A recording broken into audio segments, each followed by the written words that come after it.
तुही रे माझा मितवा या मालिकेमध्ये जबरदस्त येणारा ट्विस्ट आता आपण पाहणार आहोत. तर आता आपण पाहतो की कशा पद्धतीने वल्लरीला झिडकारून घरातल्या लक्ष्मीला म्हणजेच ईश्वरीला मिळणार घटस्थापनेचा मान, तर ईश्वरीला अर्णवची साथ मिळताच कसा वल्लरीने आणि लावण्याने रचलेला डाव ते दोघंजणं हाणून पाडणार. आता नेमकं काय डाव रचलाय त्या दोघींनी आणि कशा पद्धतीने मिळणार ईश्वरीला घटस्थापनेचा मान, हे सगळं जाणून घेण्यासाठी आपला हा व्हिडिओ शेवटपर्यंत नक्की पाहत राहा. चला तर मग मित्रांनो, अजिबात वेळ वाया न घालवता सुरुवात करूया आपल्या आजच्या या व्हिडिओला. तर आता आपण इथे पाहतो की आईने इशू आणि अर्णव या दोघांना जेवायला वगैरे दिलेलं असतं. जेवणं खावणं झाल्याच्या नंतर वेळ आलेली असते ती म्हणजे जावयाचा आणि लेकीचा मानपान करण्याची. मग लगेचच आता सुप्रिया ही इशूला सांगते, इशू बाळा ये तू पाटावरती अशी माझ्या समोर बस. इशू आता पाटावरती बसलेली असते. तर अर्णवला सुद्धा ती सांगते, अर्णव तू सुद्धा माझ्यासमोर पाटावर असा येऊन बस. अर्णवसुद्धा आता तिच्यासमोर पाटावर बसलेला असतो. दोघांचंही औक्षण करून ती आता इशूच्या हातामध्ये एक सुंदर गोड अशी मस्त साडी देते आणि म्हणते, इशू हे बघ बाळा, हे तुझ्यासाठी आहे. आता ती साडी बघून इशू म्हणते, आई अगं एवढं सगळं कशासाठी? त्यावर आई तिला सांगते, अगं मुलगी लग्न करून घरी आली पहिल्यांदा की हा तिचा मान असतो, नाही म्हणायचं नाही, घे. आणि मग लगेचच आई आता अर्णवच्या हातावरती सोन्याची चेन आणि 2101 रुपये ठेवत म्हणते, जावे बापू हे तुमच्यासाठी. आणि तिने अर्णवला कपडे वगैरे सुद्धा दिलेले असतात. अर्णव आता ते सर्व बघतो आणि म्हणत असतो, काकू अहो हे सर्व काय आहे? अहो खरंच या सर्व गोष्टींची काहीसुद्धा गरज नाही आहे, नको हे सर्व मला तुमच्याकडून. त्याबरोबर लगेचच आता सुप्रिया त्याला म्हणत असते, अहो जावे बापू हा जावयाचा मान असतो आणि आता तुम्हीच म्हणालात की नाही हसत हसत सगळं स्वीकारूया म्हणून, मग रीतीभातीसुद्धा पाळाव्या लागतीलच म्हणून हे सगळं. तर अर्णव म्हणतो, ही रीत आहे? त्यावरती सांगते हो. मग लगेचच अर्णव म्हणतो, जर रीत असेल तर ठीक आहे. त्यावर ईश्वरीला वाटतं की आता अर्णव आईच्याकडचं सगळंच घेईल, पण अर्णव हा त्यातला सगळ्यातला फक्त 1 रुपया काढून घेतो आणि आईला म्हणतो, रीत आहे ना, मग रीतीपुरतं जे घ्यायचं तेवढं मी घेतलंय, मला बाकी तुमच्याकडून ह्या सर्व वस्तू का नको आहेत. तुमच्या वस्तू का मी घेतल्या तर मी एक उत्तम जावई होऊ शकणार नाही, कारण मला माहिती आहे सध्याची तुमची परिस्थिती काय आहे ती. आणि आता सध्या काकांच्या आजारपणासाठी तुम्हाला पैशांची गरज आहे, त्यामुळे राहू दे. आणि फक्त रिवाज पूर्ण करायचा होता ना, तर तो झालाय की आता पूर्ण. राजेशिर्के घरात कुठलाच रिवाज कधीच मोडला जात नाही. तर हे बघून इशूला जरा छान वाटतं, आनंद वाटतं. तर दुसरीकडे आपण आता पाहतो की वल्लरी मामी जी असते तिला तर आयती संधीच मिळालेली असते.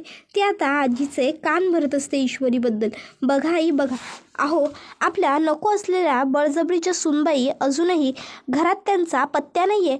शेवटी उद्या घटस्थापना आहे. घटस्थापनेच्या दिवशीसुद्धा आपल्या बळजबरीने झालेल्या सुनबाईंचा घरामध्ये पत्त्या नाहीच आहे. सुनबाई आपल्या माहेरी जाऊन निवांत बसलेत. नाही, काळजी वगैरे सासरच्या घरची काही आहे का नाही? त्या दिवशी मोठ्या तोऱ्यात अंजलीला सांगत होती ना, काय ग अंजली, तुलाच म्हणाली ना की मी सगळं करेन म्हणून, मी सुनेचं कर्तव्य पार पाडण्याचा प्रयत्न वगैरे करेन. मग सुनेचं कर्तव्य हे असं पार पाडलं जातं का? बोल ना, आता गप्प का आहेस? अगं सुनेचं कर्तव्य म्हणजे काय ते त्या मुलीला साधं कळतं तरी का? उगाचच्या उगाच बोलायचं म्हणून मोठे मोठे शब्द नाही बोलायचे. आता बघ अजून आलेली नाही आहे ती मुलगी. हे बघ शेवटी कितीही झालं तरी मी ह्या घरची सून आहे आणि मला माझ्या कर्तव्याची जाण आहे, म्हणून मी घटस्थापनेची सगळी तयारी करून ठेवली आहे. आता वल्लरी मामीने सगळं साहित्य ऑनलाईन मागवलेलं असतं. आता इशू विचार करते, अंजलीताई विचार करते की बापरे, वल्लरी मामीला तर आयती संधीच मिळाली ईश्वरीच्या नावाने आजीला भडकवण्याची. नाही, वल्लरी मामीने जर सगळीकडे पुढे पुढे केलं तर ईश्वरीला आजी नजरेवरती धरणार नाही आणि काहीही झालं तरी असं होता कामा नये. मग आता अंजली ही ईश्वरीला कॉल करते आणि सांगते की हे बघ ईश्वरी, आता आम्ही तुला 5 परतावण्यासाठी पाठवलं होतं हे मला मान्य आहे, 4 दिवस राहायचं असतं हेही मला मान्य आहे, पण प्लीज तू उद्या परत येशील का ग आपल्या घरी? अगं उद्या आपल्या घरीसुद्धा घटस्थापना असते आणि तू आता ह्या घरची नवीन सून आहेस आणि राजे शिर्क्यांची एकुलती एक सून, त्यामुळे उद्या घटस्थापना ही तुझ्याच हातून झाली तर बरं होईल. पहिला सण आहे तुझा म्हणून म्हणते, येशील ना गं तू प्लीज. आता ईश्वरी म्हणते की चालेल ताई, येईल मी, आणि फोन कट करते. त्याबरोबर आता अंजली विचार करते, ईश्वरीलाच घटस्थापनेचं साहित्यही आणायला सांगते. जर ईश्वरी साहित्य घेऊन आली तर आजीला आणखीन जास्त आनंद होईल. मग आता लगेचच अंजलीताई पुन्हा इशूला कॉल करते आणि सांगते, ईश्वरी ऐक व्यवस्थित, घटस्थापनेला जे जे काही साहित्य लागतं ते सगळं तुला माहीत आहे ना गं. त्यावर इशू म्हणते हो. मग अंजलीताई म्हणते, इशू हे बघ, ते सगळं साहित्यसुद्धा तू येताना घेऊन ये. नाही, कारण काय आहे, उद्या आपल्या घरामध्ये घटस्थापना तुझ्या हातून होणार असली तरीसुद्धा तुलासुद्धा घटस्थापना लक्षात होती हे आपल्या घरातल्यांना कळायला हवं. नाहीतर वल्लरी मामी कशी आहे ते तर तुला माहीतच आहे. ईश्वरी ठीक आहे असं म्हणते आणि अर्णवला सांगते की आपल्याला घरी जाताना घटस्थापनेचं साहित्य घेऊन जायचं आहे. अंजलीताईंचा मघाशी फोन आला होता. त्यांनी सांगितलं की आपल्या घरी राजेश शिर्क्यांच्या घरीसुद्धा घट बसतात आणि त्याची सगळी तयारी करायची आहे. तर घटस्थापनेसाठी माती मडकं सगळं काही घेऊन जावं लागेल. त्यावर अर्णव म्हणत असतो की ताई बरोबर बोलली, आपल्या घरी घटस्थापना ही दरवर्षी होतेच, मग त्याचं साहित्य आपण घ्यायचं. त्यावर इशू म्हणते हो. मग त्यावर अर्णव म्हणतो, अगं तू हो म्हणालीस.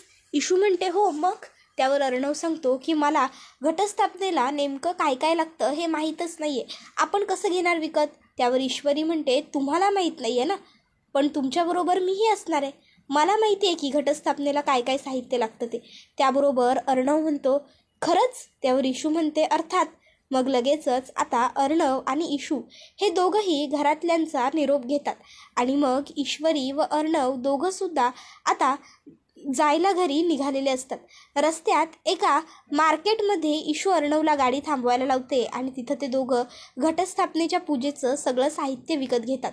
तर इथे आता वल्लरी मामींना आजींना म्हणत असते, बघा आई बघा, आता इथे अजूनही सुनबाईंचा पत्या आहे का, यायला नको का एवढा त्या मुलीने. ही लावण्या, ही बघा, ही स्वतःहून इथे आली आहे हिला न बोलवता. का तर आज आपल्या घरी घटस्थापना असते हे हिला माहीत होतं म्हणून. आता खरं तर मामीने स्वतःहूनच मुद्दामून लावण्याला बोलावलेलं असतं आणि आता लावण्या त्या ठिकाणी आल्याच्यानंतर मामी मुद्दामून आता म्हणत असते की लावण्याला ह्या घरच्या सुनेच्या कर्तव्याची जाण आहे, पण ईश्वरीला कर्तव्याची जाण नाही आहे, तिला फक्त पैशांचा हव्यास आहे. मग आता आपण लावण्याच्याच हातून या घरच्या सुनेचं कर्तव्य पार पाडून घ्यायचं, तिच्याच हातून आपण घटस्थापनेची पूजा करून घ्यायची. पण आजीला हे पटत नाही आणि आजी आता हे करण्यासाठी नकार देते. आजीलाच काय, खरं तर ही गोष्ट कोणालाच आवडलेली नसते.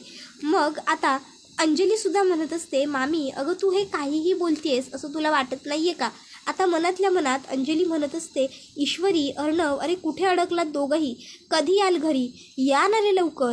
आज काहीही झालं तरी घटस्थापनेची पूजा ही ईश्वरी तुझ्याच हातून व्हायला हवी गं, ये लवकर. त्याबरोबर आपण पाहतो की इथे वल्लरी मामी ही म्हणत असते की बरोबर आई, ठीक आहे, तुमची जर इच्छा नसेल तर काही हरकत नाही, मी तिला सांगत नाही घटस्थापनेची पूजा करायला, तू लांब राहा या सगळ्यापासून, असं आता त्या लावण्याला सांगतात आणि म्हणतात, पण मी तर या घरची सून आहे ना, एवढी वर्ष हे सर्व रीती भाती परंपरा सर्व काही मी जपलं आहे ना, मग आता मी तरी पूजा करू शकते ना. आपण देवांना असं किती काळ ताटकळत ठेवायचं आपल्या बळजबरींच्या सुनबाईंसाठी. त्यामुळे आता मीच करते घटस्थापनेची पूजा. आणि लगेचच आता वल्लरी मामी शेवटी काय ते मला जाण आहे या घरची असं म्हणून घटस्थापनेची पूजा करायला घेते. आता तिने घटस्थापनेसाठी ऑनलाईन जे साहित्य मागवलेलं असतं ते सगळं ती काढतच असते. इतक्यात त्या ठिकाणी मोठ्याच्या मोठ्या 2 पिशव्या घेऊन ईश्वरी आणि अर्णव पोहोचलेले असतात. ईश्वरी आणि अर्णव तिथे आल्याबरोबर आता लगेचच तिकडे मामाची नजर जाते आणि मामा वल्लरीला म्हणतो, वल्लरी तुला आता घटस्थापने करण्याची गरज नाही आहे, ती काय आली ना या घरची लक्ष्मी, ती बघ. त्याबरोबर वल्लरीवर बघते तर मामा म्हणत असतो, आई हे बघ, आतापर्यंत या घरामध्ये वल्लरी पूजा करत आली ते ठीक होतं, कारण अर्णवचं लग्न झालं नव्हतं, अर्णव लहान होता. पण आता मला वाटतं की त्याच्या बायकोनेच ही पूजा केली पाहिजे. शेवटी हे घर राजेश शिर्केंचं आहे. मग जर घट राजेश शिर्केंचे बसतील तर पूजेचा मानसुद्धा राजेश शिर्केंनाच मिळायला हवा ना. तुला काय वाटतं?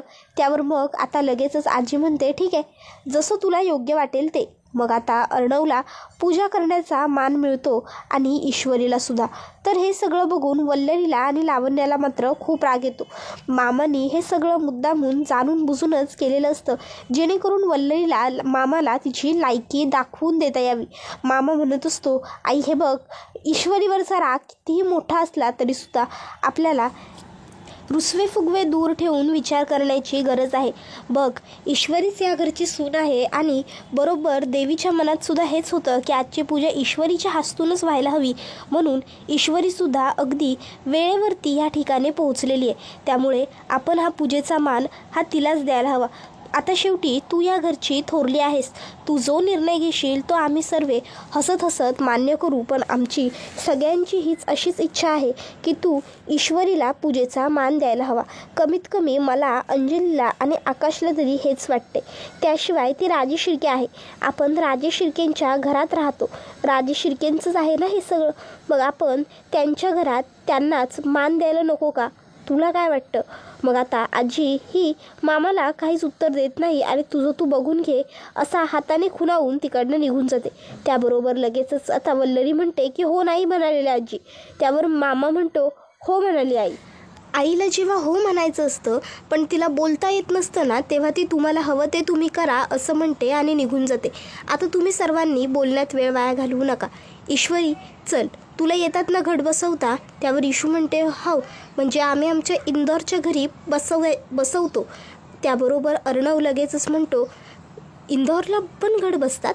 त्यावर ईश्वरी म्हणते, का इंदोरला माणसं राहत नाही?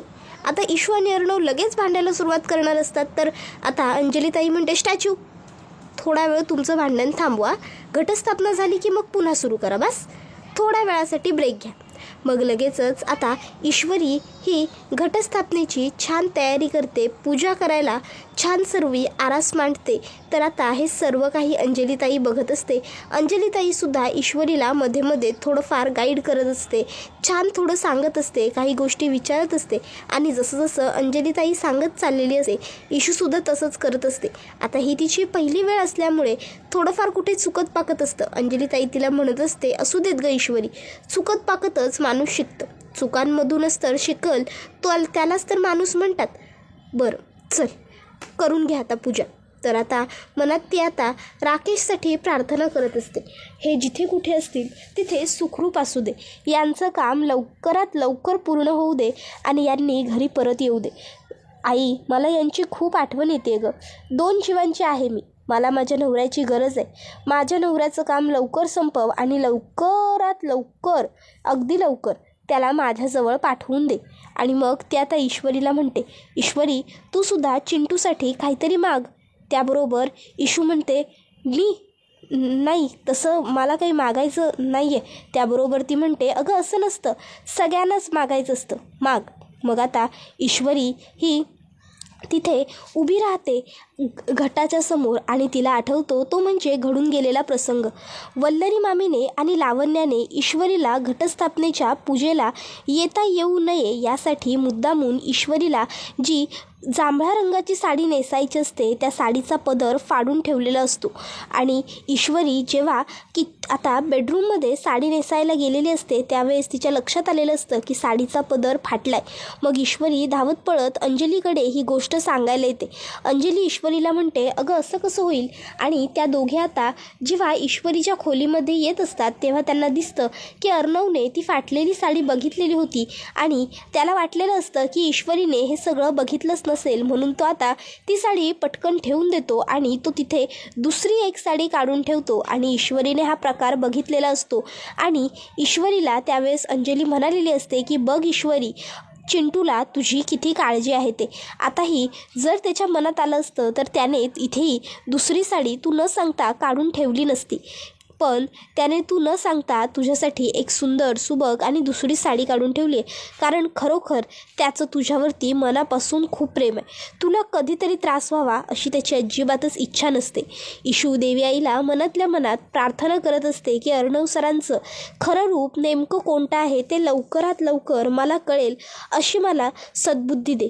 त्यांचं हेच रूप खरं की मला माझ्याच लग्नाच्या वेळी किडनॅप करून बळजबरीने माझ्याशी लग्न करणारं रूप खरं ते मला समजू दे आणि लवकरात लवकर सगळं काही चांगलं होऊन जाऊ दे. बाबा पुन्हा पूर्वीसारखे होऊ देत, चालाय फिरायला लागू देत. आणि आता राजे शिर्केंच्या घरात मी सून म्हणून तर आली आहे, पण सून म्हणून इथल्या सर्व रीतीभाती जबाबदारी पेलवण्याची मला शक्तीसुद्धा दे. तर दुसरीकडे अर्णवसुद्धा देवीला प्रार्थना करत असतो. नेमकं काय घडलं आहे आणि काय नाही हे फक्त तुला माहिती आहे आणि मला माहिती आहे. सध्या मी ना मिस इंदौरशी बोलू शकत आहे ना ताईशी बोलू शकत आहे. एकदा का ताईची डिलिव्हरी झाली की त्यानंतर तिला सगळं खरं सांगण्याची मला शक्ती दे. मी माझ्या बहिणीबरोबर सर्व बोलू देत आणि तिला सर्व गोष्टी खऱ्या सांगू दे.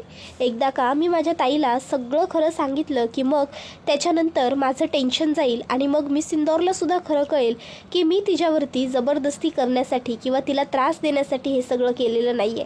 तर मी हे सगळं तिला बरं वाटावं म्हणूनच केलं, ती सुखरूप राहावी म्हणूनच केलं. जोपर्यंत हे सगळं सगळ्यांच्या समोर येत नाही तोपर्यंत मिस इंदौरच्या चेहऱ्यावरती सुद्धा स्माईल घेऊन येण्याचं नवीन माझ्यामध्ये काहीतरी आयडिया येत राहू देत. तर दुसरीकडे आता मामा म्हणत असतो, बघा किती मस्त पूजा पार पडली ह्या घरच्या लक्ष्मीच्या हाताने. अरे जी ज्या घरची लक्ष्मी आहे तिचं काम तिलाच शोभणार ना. आतापर्यंत वल्लरी मामी या घरात हे सगळं करत येत होती कारण अर्णवचं लग्न झालं नव्हतं, पण आता अर्णवचं लग्न झालं आहे आणि अर्णवची बायको ह्या घरामध्ये आहे.